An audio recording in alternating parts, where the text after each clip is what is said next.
আসসালামু আলাইকুম, সবাইকে স্বাগতম। বিভাগীয় পরীক্ষার প্রশ্নের আলোকে এই যে ভবিষ্যৎ তহবিল, এইটা বিগত পরীক্ষায় এই প্রশ্নটি 8বার এসেছে বিভিন্নভাবে।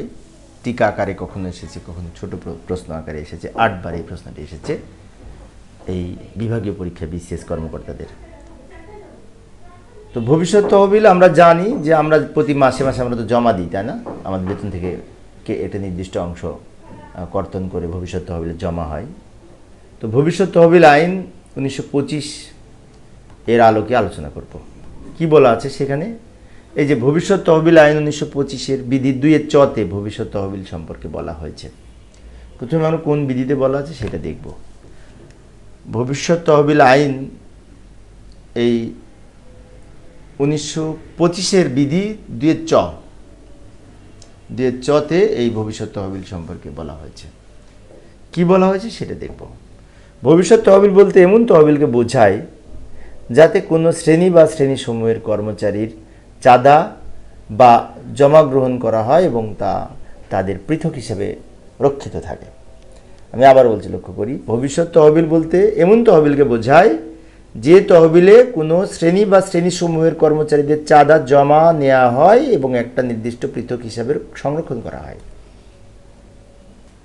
তো এখন এই ভবিষ্যৎ তহবিল সম্পর্কে আরও কিছু তথ্য আছে, সেগুলি দেখব।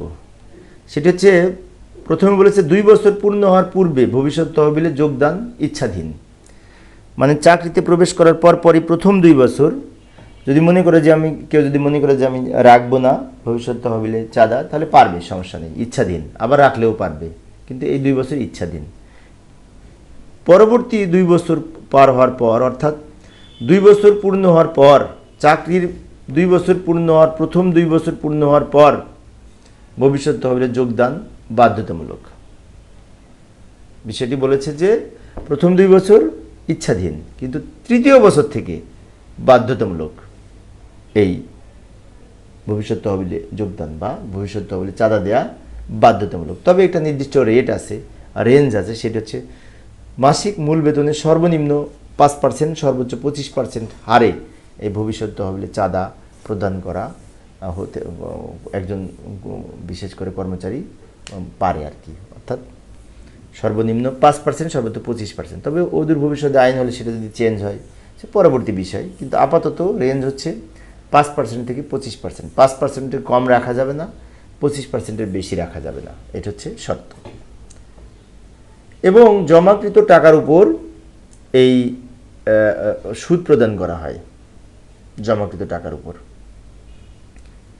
তো এখানে আরও বলেছে যে জমাকৃত টাকার উপরে অবশ্য নির্দিষ্ট হারে মুনাফা পাবেন বা সুদ পাবেন। জমাকৃত টাকা থেকে বিভিন্ন অগ্রিম গ্রহণও করতে পারবেন, মানে ঋণ নিতে পারবে, ঋণ গ্রহণ করতে পারবে জমাকৃত অর্থ হতে নির্দিষ্ট নিয়ম মেনে।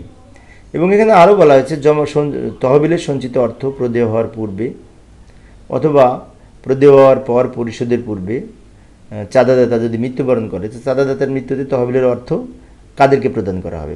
পরিবারের সদস্যদের বা পরিবার থাকলে তাদের মনোনীত সদস্যদেরকে দেওয়া হবে।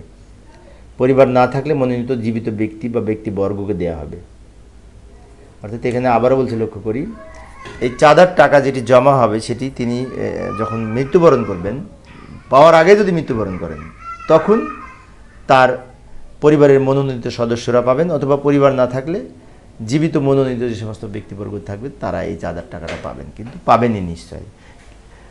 অবশ্যই এই ক্ষেত্রে এখানে বলা হয়েছে যে যদি কি নিয়ে নেয় একবার, তাহলে তো সে আর পাবে না, তাই না?